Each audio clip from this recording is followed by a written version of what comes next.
Presenting The Complete. Orson Welles and the Mercury Theater on the Air in The War of the Worlds by H.G. Wells. This is Orson Welles, speaking from London. as the third man. Stand by. We'll be on the air in 15 seconds, Mr. Wells. Yes, I know. Stand by, everybody. Mercury Theater on the Air presents Orson Welles as Count Dracula in his own version of Bram Stoker's great novel, Who knows Dracula.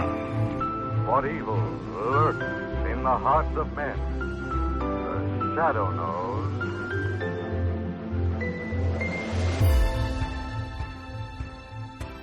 Hello world, welcome to The Complete Orson Welles, brought to you by Dwayne Old Time Radio. This podcast will feature various classic radio programs ranging mostly from 1936 to 1952 that Orson either produced and directed, was featured on, or starred as a guest. If you enjoy my podcast, you can subscribe to receive notifications of new posts. Subscribing is free and only takes a moment. New episodes are posted weekly. Thank you for your support. Hope you enjoyed the genius of Mr. Welles. We're going to welcome in the new year of 2026. Happy New Year, everyone! With Campbell Playhouse. This one is their 44th episode. The drama is titled Vanity Fair, and it aired January 7th, 1940.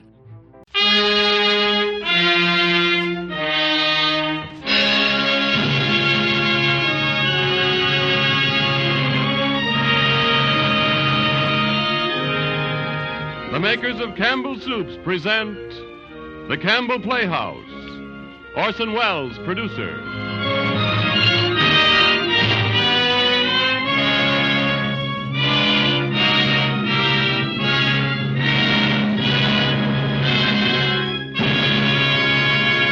Good evening. This is Orson Welles. Tonight, ladies and gentlemen, for our first broadcast of the new year, we have the honor of presenting to you once again that great star, Miss Helen Hayes. Helen Hayes in a part of her own choosing, one of the most notorious and irresistible characters of English fiction.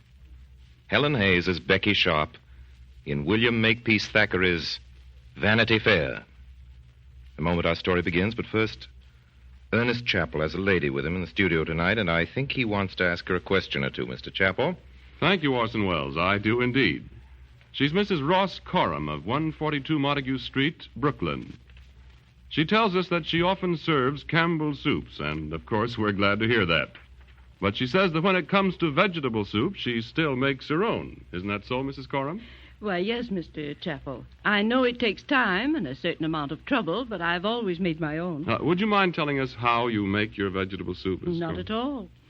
I make it the way my mother taught me to make it. First, I simmer my beef to make a stock that's nice and rich. Campbells do, too, Mrs. Coram, in making their vegetable soup.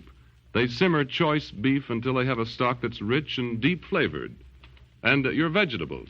Well, I generally use whatever vegetables I have on hand. Potatoes, peas, carrots, maybe celery, onion.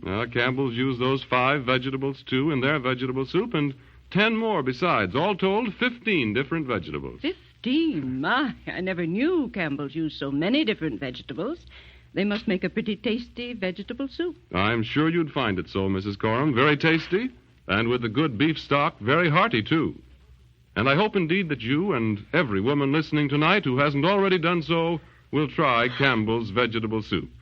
Taste it critically. Compare it, if you will, with the very finest vegetable soup you remember ladling from your own soup kettle. And when you see how eagerly your whole family enjoy bright, delicious platefuls, I think you'll decide then and there to serve this full-flavored, sturdy vegetable soup of Campbell's right along. Won't you make a note to get Campbell's vegetable soup tomorrow? And now, Helen Hayes and Orson Welles in the life story of Becky Sharp, Vanity Fair. But before we begin, dear listeners, let me warn you of 2 things. First, that this is a story without a hero. Second, that Vanity Fair is, as its name indicates, a very vain, wicked, foolish place, full of all sorts of humbug and falseness and pretensions, as you will soon see for yourselves. As we bring our characters forward, I will ask leave not only to introduce them, but occasionally to step down from the platform and talk to you about them. If they're good and kindly, to love them and shake them by the hand. If they're wicked and heartless, to abuse them in the strongest terms which politeness admits of. And also to laugh at them confidentially in the listener's sleeve. For it was to combat and expose such as these, no doubt, that laughter was made.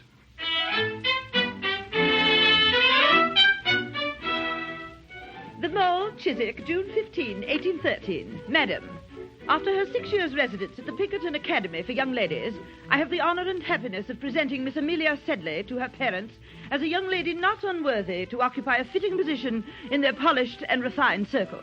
Those virtues which characterize the young English gentlewoman, those accomplishments which become her birth and station, will not be found wanting in the person of Miss Sedley.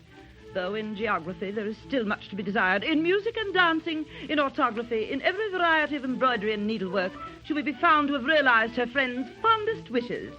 In leaving the Pinkerton Academy for Young Ladies, Miss Sedley carries with her the hearts of her companions and the affectionate regards of her mistress, who has the honor to subscribe herself, Madam, your most humble servant, Barbara Pinkerton. P.S. Miss Rebecca Sharp, an orphan, accompanies Miss Sedley. Goodbye. Goodbye, Amelia. Julia. Right to it. All ready to go, Miss Sedley. Goodbye, Miss Pinkerton. Oh, here, Amelia. Here's a little something for the journey. It's some sandwiches. Oh, you may be hungry, you know. Oh, thank you. Thank you, Miss Pinkerton. Heaven bless you, my child. May you have all the happiness in life you deserve. Oh, thank you, Miss Pinkerton. And you too, Becky Sharp. May you... Don't you bless me, you old viper. What did you say? A viper and a fiddlestick. That's what you are. You took me because I was useful. You treated me like a servant. For 4 years I've hated this place, and now I'm leaving it, and I'm glad. Goodbye.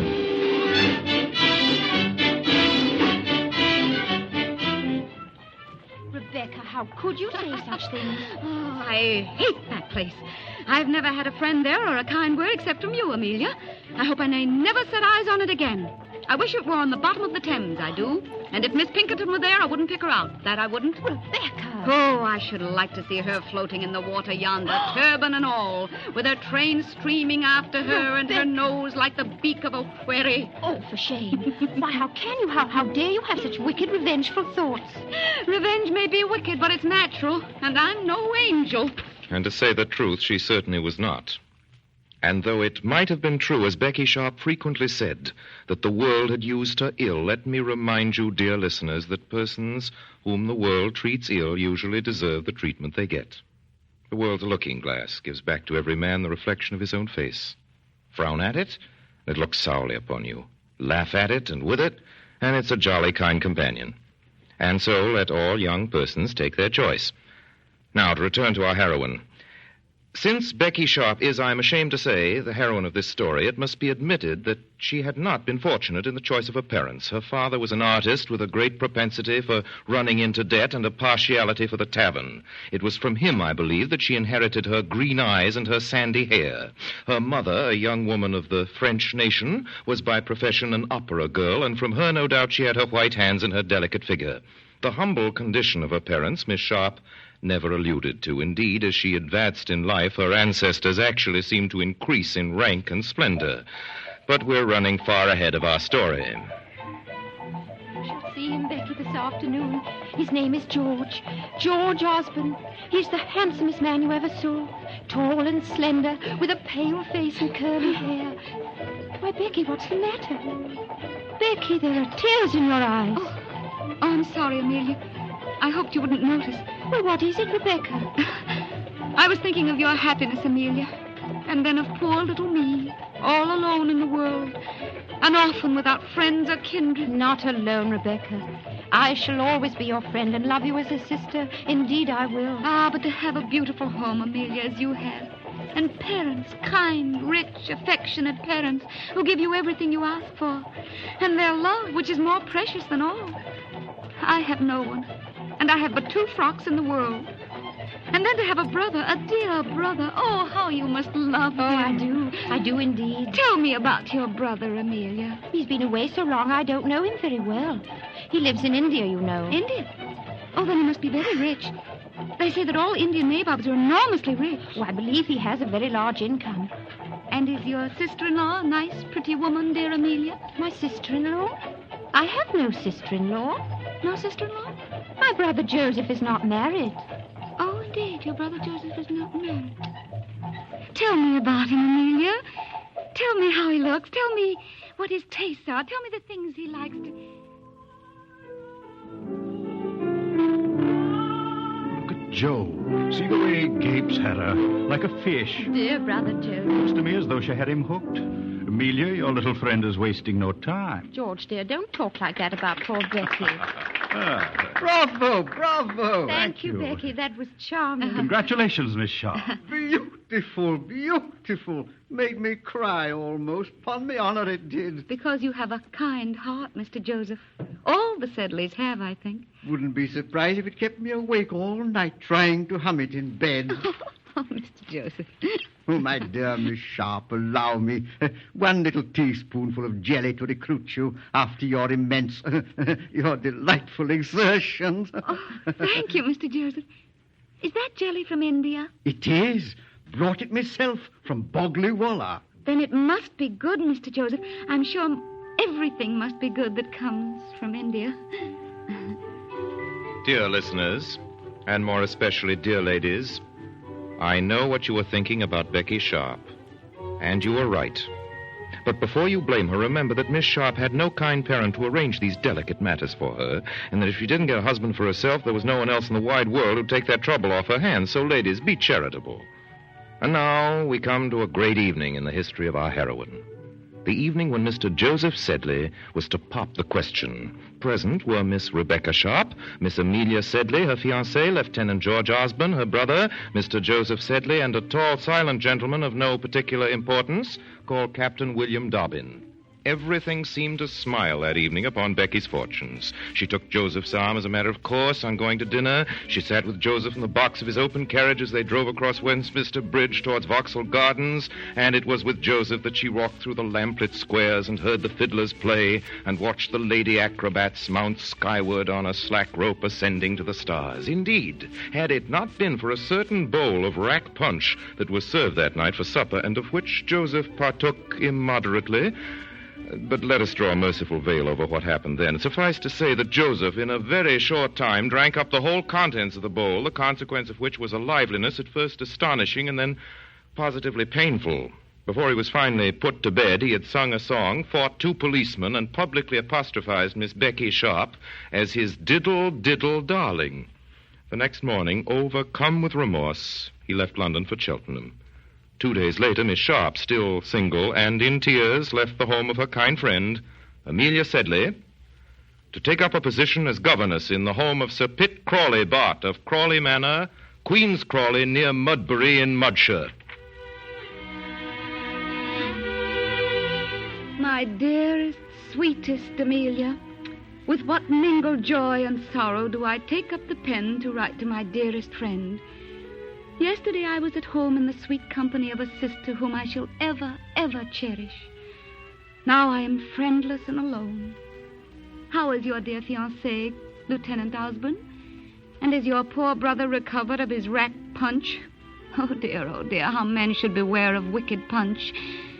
We arrived here at Queen's Crawley this evening, Sir Pitt Crawley and I, only he's not a bit like a baronet, or rather not what we silly girls at school imagined a baronet must be like. Fancy a stumpy, short, vulgar, and very dirty old man in old clothes and shabby old gaiters who smokes a horrid pipe. All the servants came out with surly looks to welcome us into the biggest old house I've ever seen, which is not rendered less gloomy, I promise you, by having the shutters always shut. At dinner, where we had nothing but watery mutton broth served in fine old silver dishes, I met my pupils, 2 sad, red-eyed little girls. After dinner, Sir Pitt went off to the kitchen with Horrocks, the butler, to get tipsy, I believe, and we sat around the table by the light of a single candle while young Mr. Crawley read us a long, dismal sermon on behalf of the mission for the Chickasaw Indians. At 10 we had prayers in the main hall. All the servants and Sir Pitt somewhat the worse for... Oh, who is it? How dare you?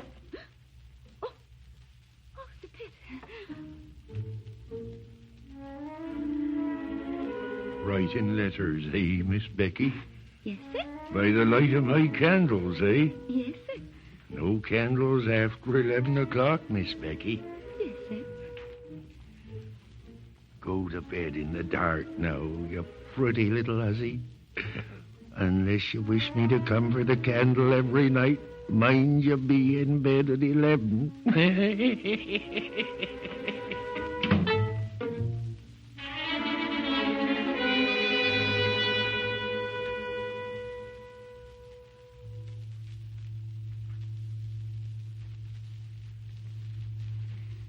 Miss Amelia Sedley, Russell Square, London.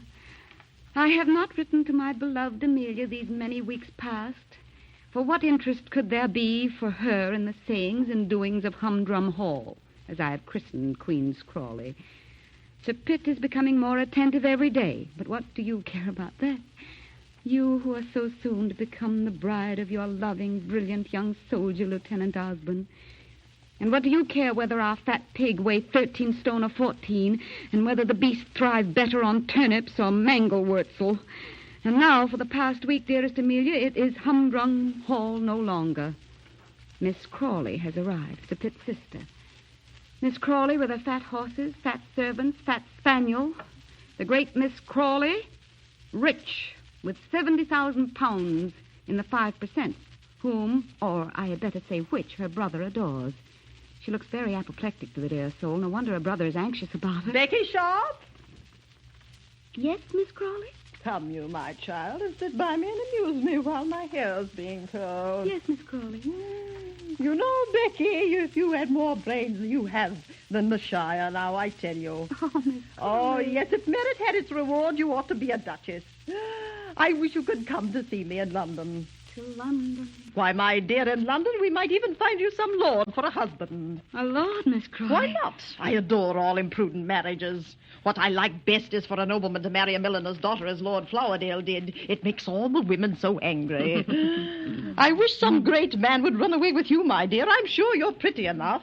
2 post boys to drive us. Oh, it would be delightful. What I like next best is for a poor fellow to run away with a rich girl. That's what I'm always telling Rawdon. Rawdon? Who's he? He's my favorite nephew. You'll see him. Captain Rawdon Crawley of the King's Dragoons. He'll be here tomorrow. You know, I have quite set my heart on Rawdon running away with someone. A rich someone or a poor someone? Why, you goose, Rawdon is not a shilling but what I give him and what he'll get in my will. He's riddled with debts and the bailiffs after him like dogs after a hare. When he marries, he must repair his fortune. Is he very clever, Miss Crawley? Clever, my love?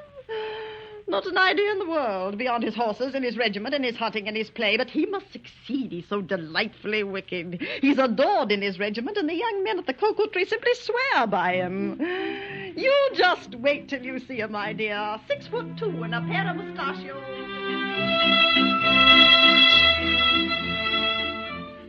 Oh, those stars, Captain Crawley. I feel myself almost a spirit when I gaze upon them. Oh, Gad, yes. So do I, exactly, Miss Sharp. Oh, that's a beautiful waltz they're playing. Gad, yes. First rate. Oh, it's beautiful out here in the garden, isn't it, Captain? By Gad it is. Capital. Don't mind my cigar, do you, Miss Sharp? Oh, no, Captain, no. I love the smell of a cigar out of doors beyond everything in the world. Oh, it must be wonderful to be a man. Might I take a puff? A tiniest puff? Gad, you've got spirit, Miss Sharp. More spirit than any woman I've ever met, and I've known some clippers. There you are. Steady now. Oh, no, you must hold it for me. Oh, that's not the way, my dear. Breathe in, not out, like this. Look. Oh, that's wonderful, Captain Crawley. Joe, Gad, it's the finest cigar I ever smoked in the world. Oh. Captain Crawley, how dare you? I have eyes, Miss Sharp. I've watched my father gaping at you, the old chaw bacon. Well, suppose he is fond of me. I know he is, and others, too. You don't think I'm afraid of him, Captain Crawley. You don't suppose I can't defend my own honor? Oh, of course. I'm giving you fair warning, that's all. Look out, you know. You hinted something not honorable, then? Oh, Gad, really, Miss Rebecca. Do you suppose I have no feeling of self-respect, Captain Crawley, because I am poor and friendless, and because rich people have none? Oh, I say, now, really, I Do you think because I'm a governess I have not as much sense and feeling and good breeding as you gentle folks in Hampshire? Oh, Gad, Becky, I didn't. I can endure poverty, but not shame. Neglect, but not insult. And insult from you, Rawdon. Oh, hang it, Miss Sharp. Let me go. Rebecca. Oh, please let me go. Rebecca. By Jove.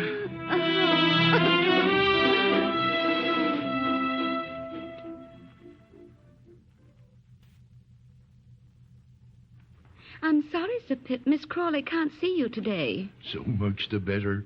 I don't want to see her nohow. It's you I want to see, Miss Becky. Me, Sir Pitt? Miss Becky, I've heard my sister say she wanted you in London with her. Well, I won't have it. I want you here at Queen's Crawley, miss. And I want you here to stay. Poor, humble me, Sir Pitt. How could it matter to you whether I stay or go? I tell you it does. You must stay, dear Becky. Stay? As a governess all my life? You wouldn't wish that on me, Sir Pitt. I wish you to stay. I can't do without you. Will you stay, Becky? Yes or no? Stay as what, sir? Stay as Lady Crawley, if you like. Lady Crawley? Stay and be my wife. You're fit for it. Birth be hanged. You're as good a lady as ever I seed, Becky. Oh. Will he stay? Yes or no? Oh, Sir Pitt, I don't know what to say. Say yes, Becky. I be old man, but a good un. I'm good for 20 year. I'll make you happy, see if I don't. Oh, You shall do what you like, spend what you like, and have it all your own way. I'll make you a settlement.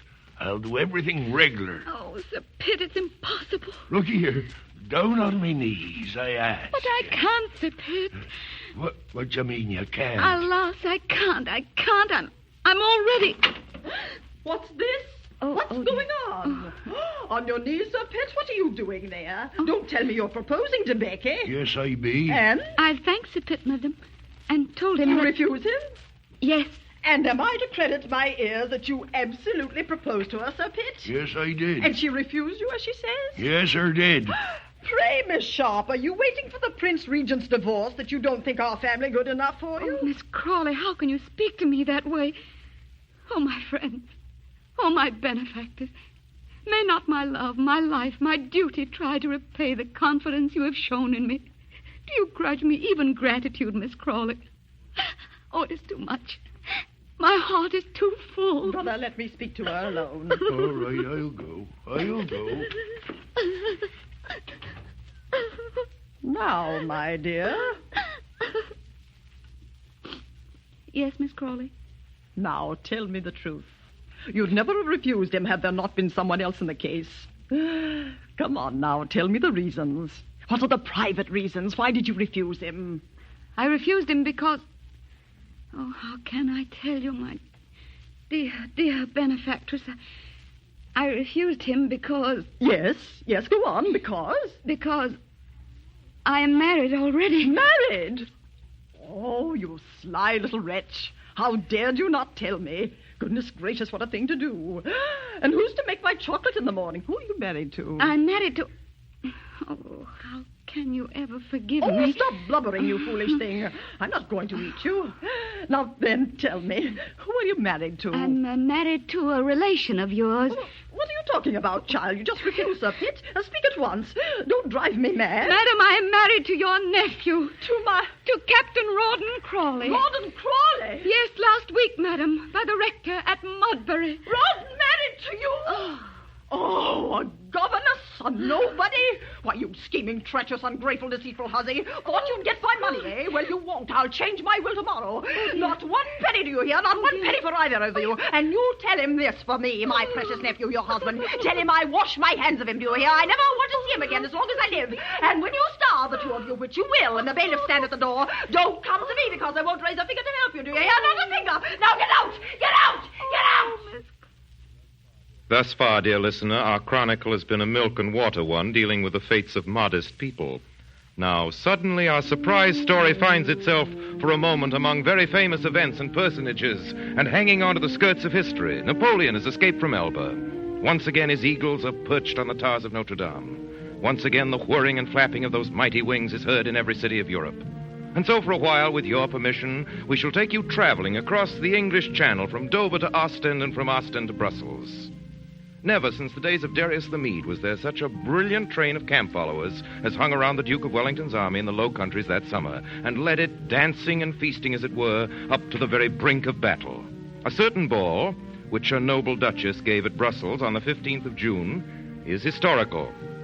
Among the much coveted invitations that went out on that occasion, there are 3 that are of special interest to us. They bear the names of Lieutenant and Mrs. George Osborne. You know them, of course. Captain and Mrs. Rawdon Crawley. You know them, too. And Captain William Dobbin. A tall, silent gentleman with large feet whom you've met before, if you remember, in Vauxhall Gardens, and whom I described to you then and described to you now again as a gentleman of no particular importance. Since that night in Vauxhall, a year has passed, many things have happened, and much has changed. So now, dear listeners, we're in Brussels, at the Duchess of Richmond's ball, where Amelia, knowing nobody, was an utter failure, while Mrs. Rawdon's Crawley's debut was, on the contrary, very brilliant. Mrs. Crawley, may I have the pleasure? Our dance, I believe, Mrs. Crawley. Ours, Mrs. Crawley. Mrs. Crawley, if you remember, you promised Oh, me... you dear, dear men, you're spoiling me, every one of you. And I'm going to disappoint you all. Mrs. Crawley, you did promise. Later, my dears, later, perhaps. Just now, I must go and sit over there with my poor little Amelia Osborne. She doesn't seem to have any friends here at all. Amelia! Amelia, my darling! Good evening, Rebecca. My dear Amelia, what is the matter? Aren't you ashamed sitting here all by yourself? Such a delightful ball, too, don't you think? Everybody's here. Everybody that everybody knows, I mean.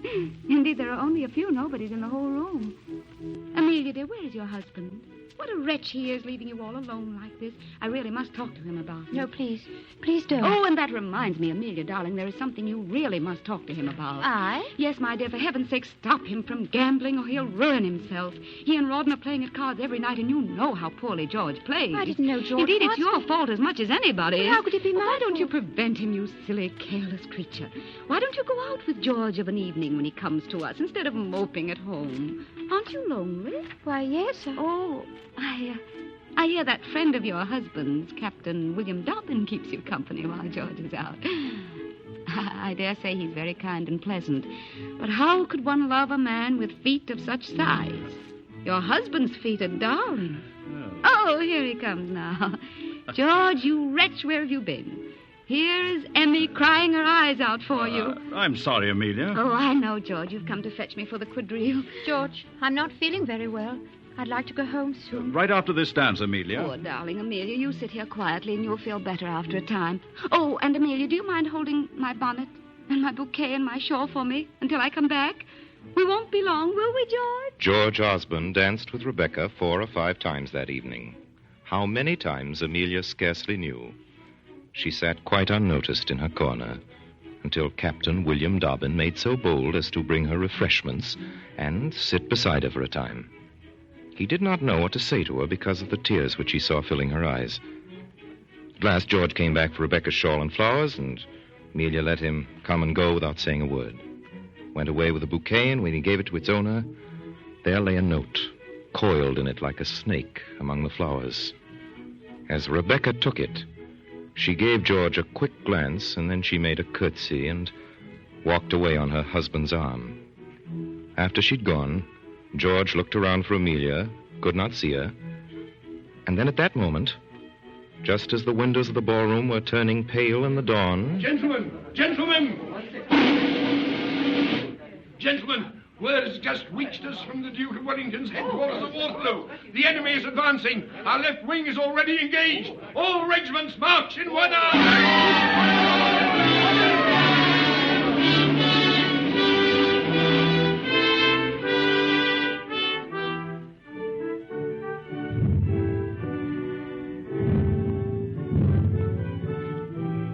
The sun was rising as the regiment began to march.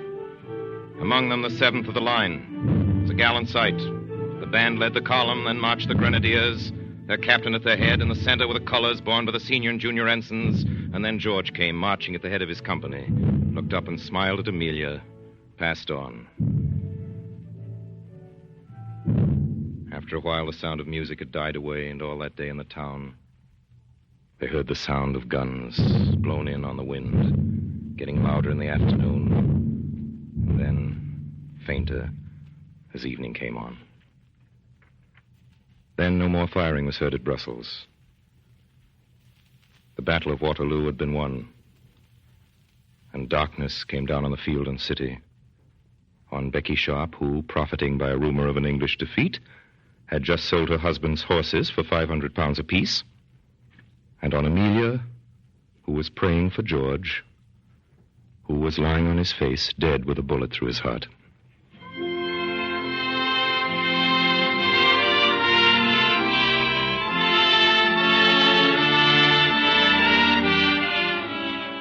You are listening to Orson Welles in the Campbell Playhouse presentation of Vanity Fair, starring Helen Hayes in the role of Becky Sharp. This is the Columbia Broadcasting System.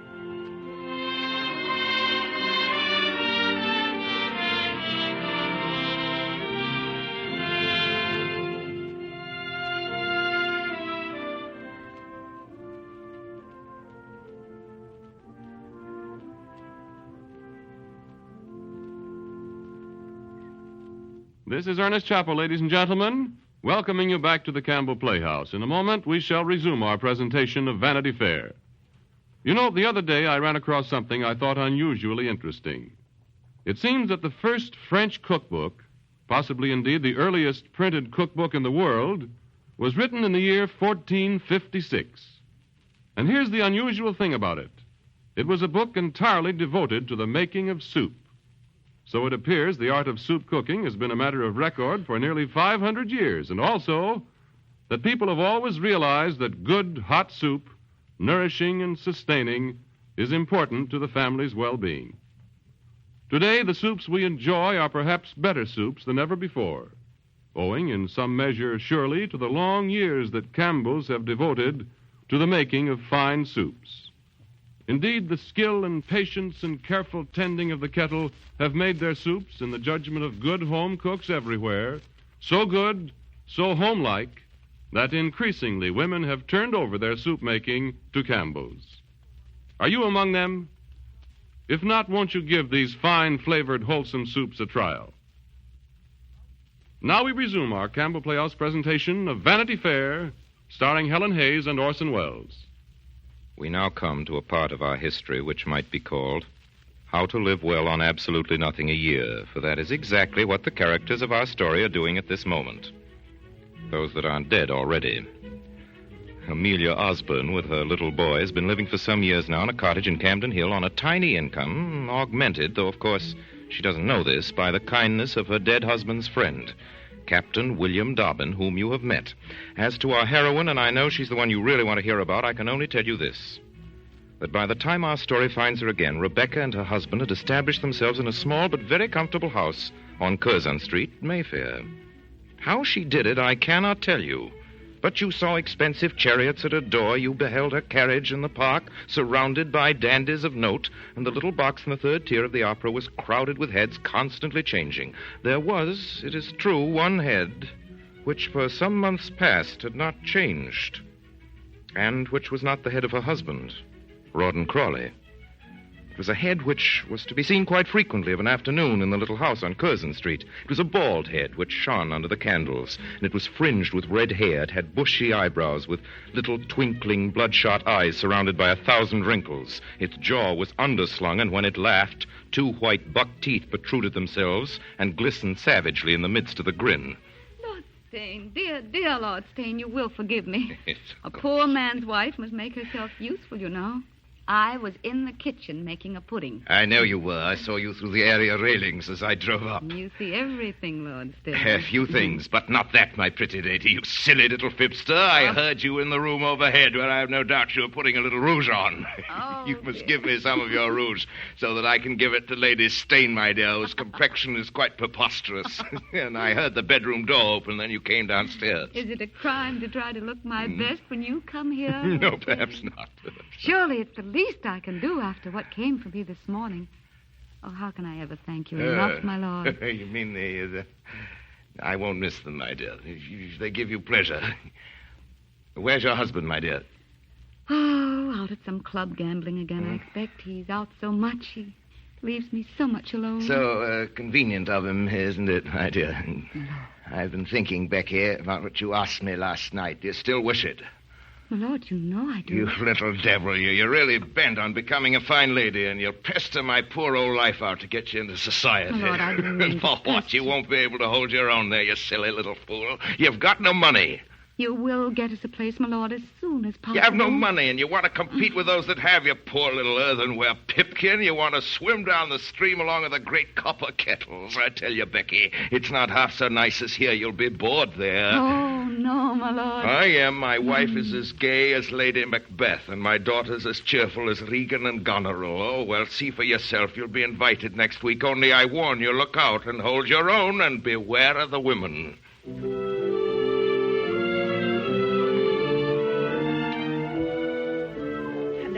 Refuse to have that woman in the house. My Lady Stane, I ask you once more, will you have the goodness to go to that desk and write an invitation to Mr. and Mrs. Rawdon Crawley? My lord, I will not be present. I will leave this house. I wish you would. I'd be free of your blasted tragedy airs. Who are you to give orders here? You've got no money, you've got no brains. There isn't anyone in this house who doesn't wish you were dead. I wish I were. That's beside the point. Tell me, are you going to send that invitation to my young friend, Mrs. Crawley? Distract me if you like, but you shall not make me receive that woman. Lady Stane, I am a gentleman and never lay my hand upon a woman save in a way of kindness. I only wish to correct little faults in your character. You mustn't give yourself airs. For all you know, this calumniated, simple, good-humored Mrs. Crawley is quite innocent, even more innocent than yourself, perhaps. Oh. Her husband's character isn't good, I admit, but it's as good as your father's, who's gambled a little and not paid a great deal, and who cheated you of the only legacy he ever had and left you a pauper in my hands. Oh. Remember, my dear, this temple of virtue belongs to me, and if I invite all Newgate or all Bedlam here, by heaven, they shall be welcome.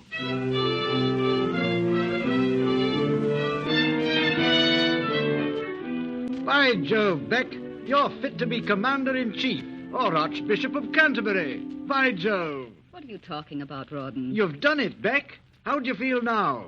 The daughter of a painting master and an opera girl invited out to one of the greatest houses in England. Gad, Becky, you're a wonder. I say, Beck, you're looking wonderful tonight. Oh, thank you. Pink always was your color. And I say, Beck, where'd you get those? Gad, they look like diamonds. What? Yes, they're diamonds. Well, I'm dashed if I can see where... Where do you suppose I got them, you old goose? I hired them. From Mr. Polonius on Carpenter Square. You don't suppose that all the diamonds that go to the court belong to the wearers, do you? Rawdon, do you have to smoke that filthy cigar in here? Oh, filthy, eh? I remember when you liked them well enough. That was when I was on my promotion, Goosey. Now go on, get dressed, hurry. Gad, Beck, you're wonderful. I'll make our fortune yet, you old booby. By Jove, I believe you will.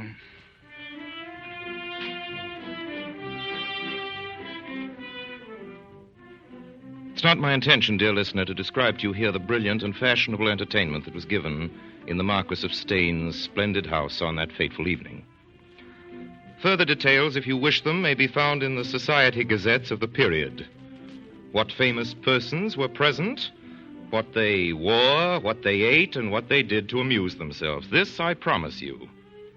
Whatever account of that evening's reception you happen to read, you'll be struck by one thing, that among all the grand names that were present that night, and half London was there, and half the embassies and celebrities of Europe, one name occurred again and again.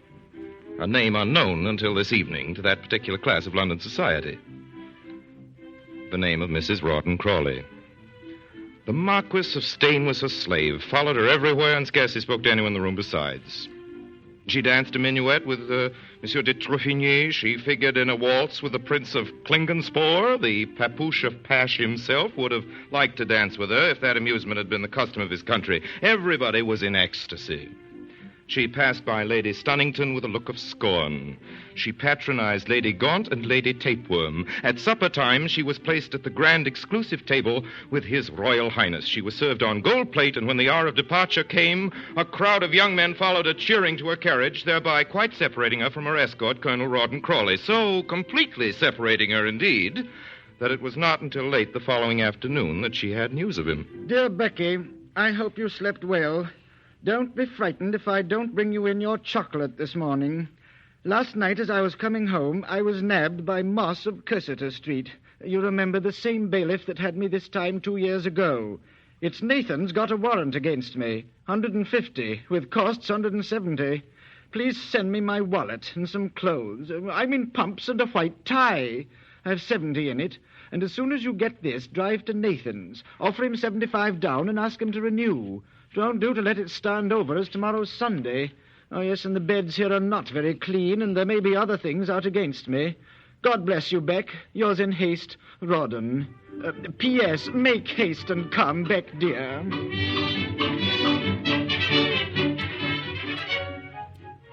Rawdon, my poor darling monster. You may fancy my state when I read your poor, dear, old, ill-spelt letter.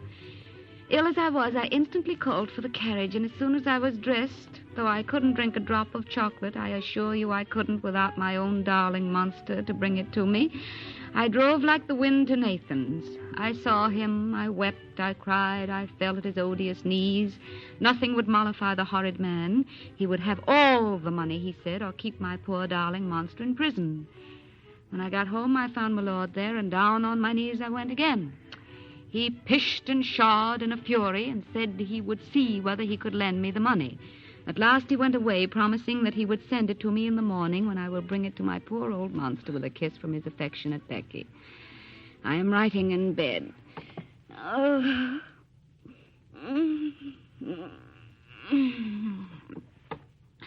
I have such a headache and such a heartache. When Rawdon read over this letter, he turned so red and looked so savage that his companions in the jail easily perceived that bad news had reached him.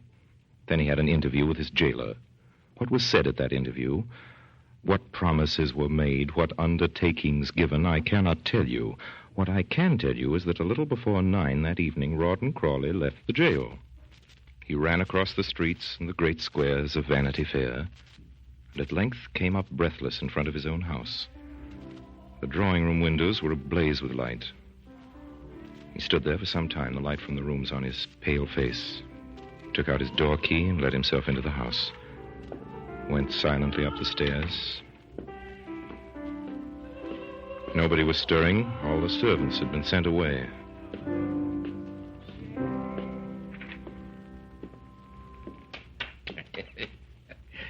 Bravo.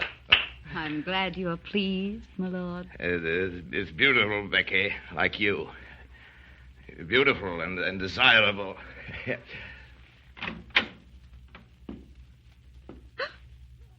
Rawdon! Hey, come back. How do you do, Crawley? What is this man doing here? Rawdon, I'm innocent. Before God, I'm innocent. My lord, say I'm innocent. You? Innocent? Blast you. This is a trap set by the two of you. Fine pair. My lord! You innocent. Why, every trinket you have on your body is paid for by me.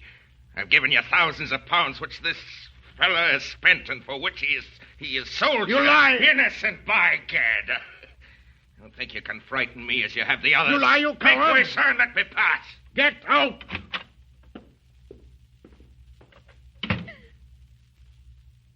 Rawdon? Come here. Yes, Rawdon. Take off those things. Yes, of course. Throw them down. Rawdon, what are you going to do? I want to see if that man has lied about the money as he has about me. Has he given you any? No. That is... Give me your keys. Where are they? They're on the desk. Oh, Rawdon. Rawdon. So it's the truth. They've been hiding these notes, this money for months, for years. Rawdon, I was afraid. Look at this. 1,000 pounds. Did he give you this? Yes. I'll send it back to him tonight. With the rest, I'll pay a few of our debts. Rawdon! You might have spared me £100, Becky, out of all this. Rawdon, I'm innocent.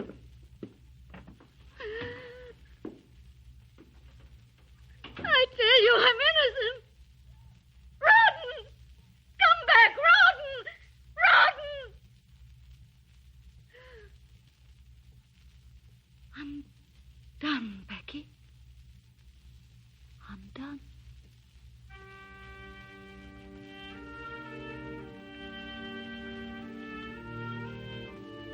One month to a day following the Marquis of Steyne's party, Colonel Rawdon Crawley left London to take up a post in the colonies. His wife left London some weeks later for the continent.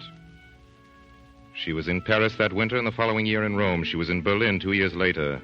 She received the news of her husband's death and the last of the modest allowance which he had regularly sent her from his colonial appointment. That summer she was seen in Vienna, and after that she was heard of no more. And now, dear listeners, we near the end of our chronicle. One more sight of our friends and we're done. A happy ending and our story is over. But before that, we must go traveling once more together, this time with Colonel William Dobbin and his party to the little, comfortable, ducal town of Pumpernickel in southern Germany. We have arrived with carriage and courier at the Elbrinz Hotel, the best in town, and the whole party is dining downstairs. Everybody remarks at the majesty of Mr. Joseph Sedley, recently returned from India, now somewhat portly and red of face, and the knowing way in which he sips, or rather sucks, his wine. As to Colonel William Dobbin himself, you remember him surely, for you've met him before in our story, a gentleman with long legs, a pale face, very large hands and feet, which at first seem rather ridiculous, but his thoughts are just, his brains fairly good, his heart honest and pure, his life warm and humble, and he's loved Amelia for 15 years. After dinner, Amelia, the boy, and Colonel William Dobbin go to the opera.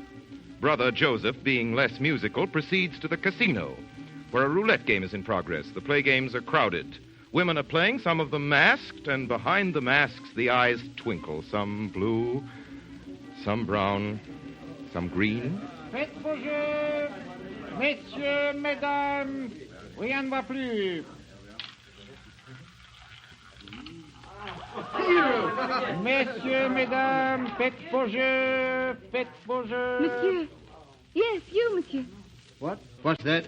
Will you do me a little favor, monsieur? What is it? Sit down beside me, if you please, monsieur, and give me good luck.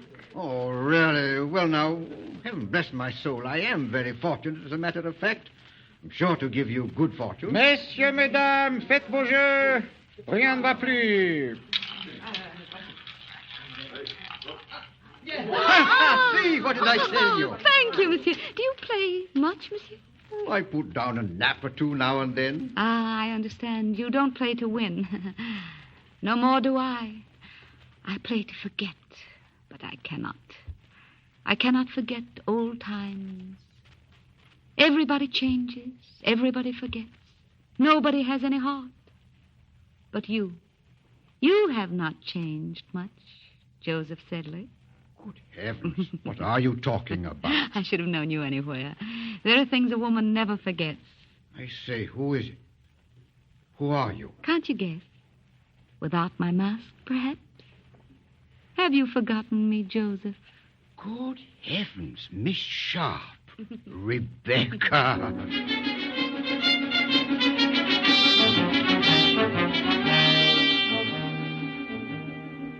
That evening, from his window in the hotel, Colonel Dobbin witnessed the arrival of Mrs. Becky and her meager luggage.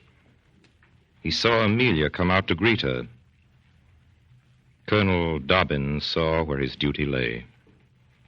Major Dobbin, how nice it is to see you. Or rather, Colonel, I believe it is now. I beg Do you your remember? pardon, Mrs. Crawley.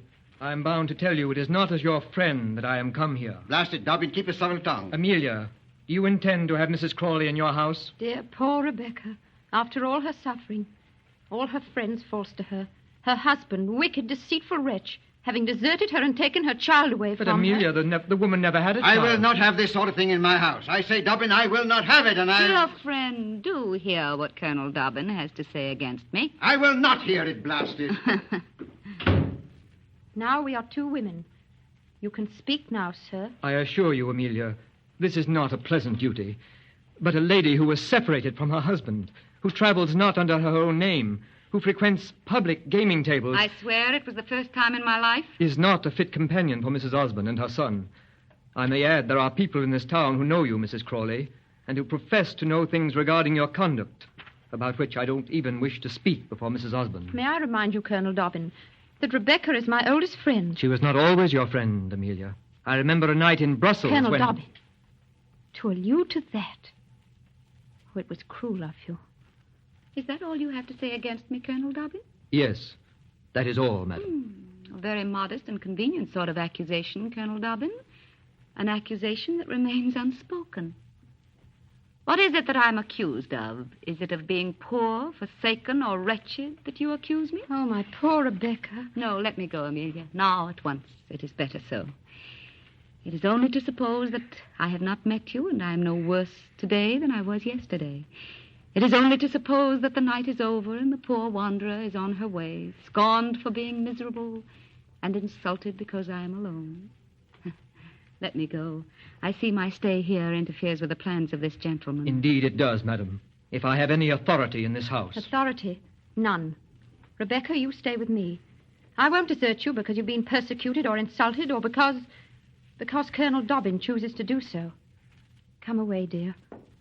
If he will not go, we will. Amelia, will you stay a moment and speak to me? He wishes to speak to you away from me, Amelia. On my oath, madam, it is not about you that I'm going to speak. Oh, come back, Amelia. I guess you'd better, Amelia. Well?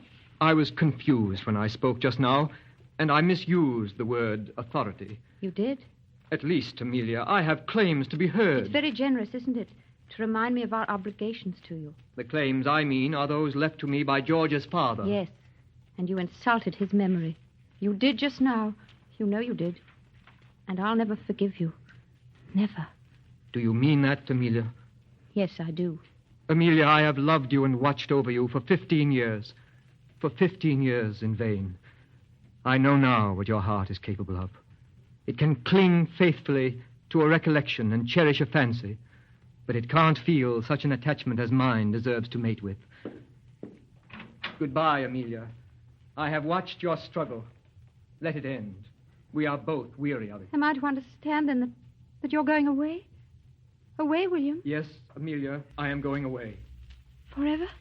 Yes, Amelia, forever. Oh, no, you're not. Becky, you haven't been listening at keyholes? Oh, yes, indeed I have, all my life. Now then, Amelia, you come here and listen to me while I tell you the truth for a change. It's time somebody did, you little idiot. You're no more fit to live in the world by yourself than a baby in arms. You must marry, or you and your precious boy will go to ruin. You must have a husband, you fool. And one of the best gentlemen I've ever seen has offered you his hand and you've rejected him. And tonight you've lost him. You silly, heartless, ungrateful little creature. Oh, but I've tried, Rebecca. I've tried to love him. Indeed, I have. But I couldn't. I couldn't forget. Forget? Forget whom? Him, Rebecca. My darling, my poor dead George. You couldn't forget him? Oh, don't make me laugh. That selfish humbug. That low-bred cockney dandy. Rebecca. That padded booby who had neither faith nor manners nor heart. Oh. And was no more to be compared with your friend with the big feet than you are to Queen Elizabeth. Becky. Why, the man was weary of you and would have jilted you, but the Dobbin forced him to keep his word. He told me so. Oh. He never cared for you. He used to sneer about you to me time after time, and he made love to me the week after he married you. It's false. It's false, Rebecca. False, is it? Look here. Look at this note. You've seen it before, or you should have. It was in that bouquet he gave me at the Duchess of Richmond's ball. Go on, read it. Open it. You know his handwriting. Oh. He wrote that to me. Wanted me to run away with him. Gave it to me right under your nose, you little fool.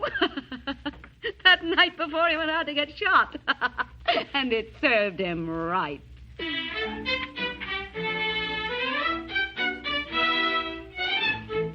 3 days later, they were married. Goodbye, Colonel. God bless you, honest William. Farewell, dear Amelia. So, there you are. You have your happy ending, dear listener. And with that, we're almost done. As Joseph Sedley did not return to England with Dobbin and Amelia. The air of the continent, he declared, was necessary for his health. So also, apparently, was the presence of Mrs. Rebecca Crawley, who was seen in his company during the next few years in various watering places of northern Europe.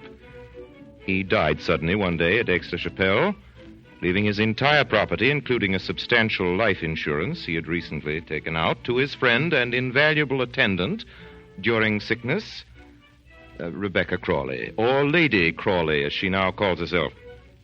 She's returned to England and chiefly hangs about Bath and Cheltenham, where many excellent people consider her to be a most injured woman. She has her enemies. Who has not? Her life is her answer to them. She busies herself in works of piety. She goes to church, and never without a footman. Her name is on all the charity lists. The destitute orange girl, the neglected washerwoman, the distressed muffin man, find in her a fast and generous friend. And so, farewell, dear listener. Vanitas vanitatum. Who of us is happy in this world? Which of us has his desire, or having it is satisfied? Come. Let's shut up the box and the puppets, for our play is played out.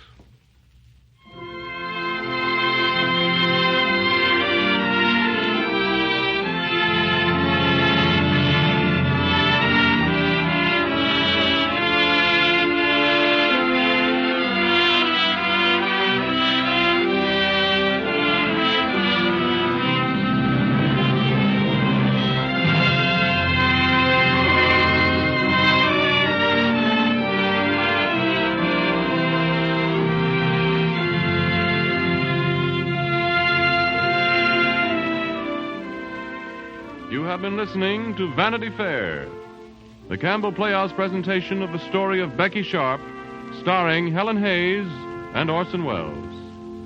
In a few moments, Mr. Welles will return to our microphone. Meanwhile, I'd like to remind the mothers of children now back at school what doctors everywhere are saying, that the day of the cold sandwich lunch is over. To do their best work, say doctors, children need one hot dish at noon to sustain them through the afternoon. A dish that's nourishing, but at the same time a dish that's not heavy. More and more mothers whose children come home for lunch are serving soup as their hot dish, choosing very often Campbell's vegetable soup. Children love to spoon up the delicious vegetables in the wholesome beef stock that together make this vegetable soup almost a meal in itself. Why don't you try it? I believe your child, your whole family for that matter, will feel better, work better, and play better after a lunch that includes a piping hot bowl of Campbell's vegetable soup. And now, here is Orson Welles. Ladies and gentlemen, on each of the occasions when Miss Hayes has been our guest star this season, it seemed to us here in the studio that she has just given her greatest performance. It seems so again to us tonight. We remember the perfect Duchess of Towers, Mimsy and Peter Ibbotson, the perfect Maggie and J.M. Barrie's What Every Woman Knows, the perfect Julie and Lillian, the perfect Vanessa, and now you've just heard her as Becky Sharp. Ladies and gentlemen, Miss Helen Hayes. Good evening, ladies and gentlemen. You know, Orson, your mentioning the parts I've played this season makes me realize suddenly something that I hadn't thought of before. You know, in these days of long New York runs and road tours of a single play, it's becoming increasingly difficult, almost impossible, for an actress to play any variety of parts. Thanks to the Campbell Playhouse and your choice of scripts, Orson, I've been lucky enough to do what very few actresses have ever had the chance to do nowadays, to play 5 great and absolutely different parts in the course of one single season. And that's very wonderful. Well, that's the way we feel about you, Helen. And I assure you that everyone here in the studio looks forward with special pleasure to the broadcasts in which you appear with us. And I'm glad this isn't the last of them this winter. Ladies and gentlemen, it gives me great pleasure to be able to announce that in February, Miss Hayes will be with us once again on the Campbell Playhouse. Till then, good night, Helen. Good night, Orson. Good night. And Miss Hayes, of course, was Becky Sharp. Rawdon Crawley, her unfortunate husband, was played by the distinguished Broadway and Mercury actor John Hoysrott.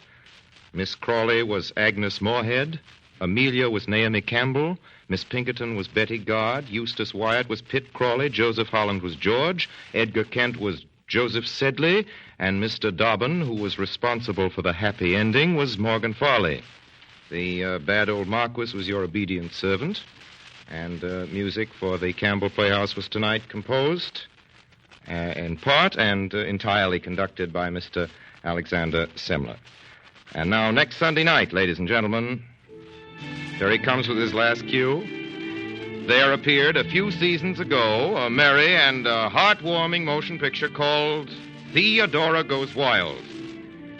If you've ever wondered what the lady authors of those lurid novels that we all condemn and eagerly read do with their private lives, here is, or is not, the answer. And as our guest star, and as what will certainly be for all time the most beautiful of such lady authors, we are overjoyed to announce the appearance of that secret, well, not so secret really, love of all of us among the younger motion picture stars, Miss Loretta Young. And so until then, until next Sunday and Theodora Goes Wild, my sponsors, the makers of Campbell Soups, and all of us here in the Campbell Playhouse remain, as always, obediently yours.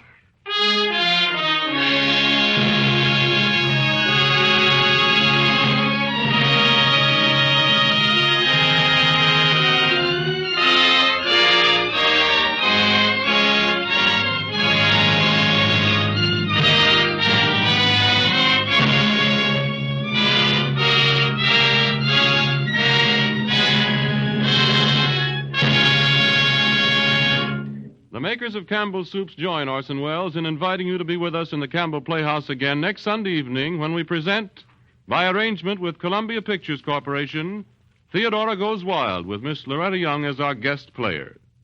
In the meantime, if you've enjoyed tonight's presentation, won't you tell your grocer so tomorrow when you order Campbell's vegetable soup? This is Ernest Chappell saying thank you and good night. This is the Columbia Broadcasting System. Thank you for listening to and showing your support for my podcast. If you would like to receive notifications of when new episodes are posted, please subscribe to my channel. Subscriptions are 100% free, and they really help me get an idea of how I'm doing.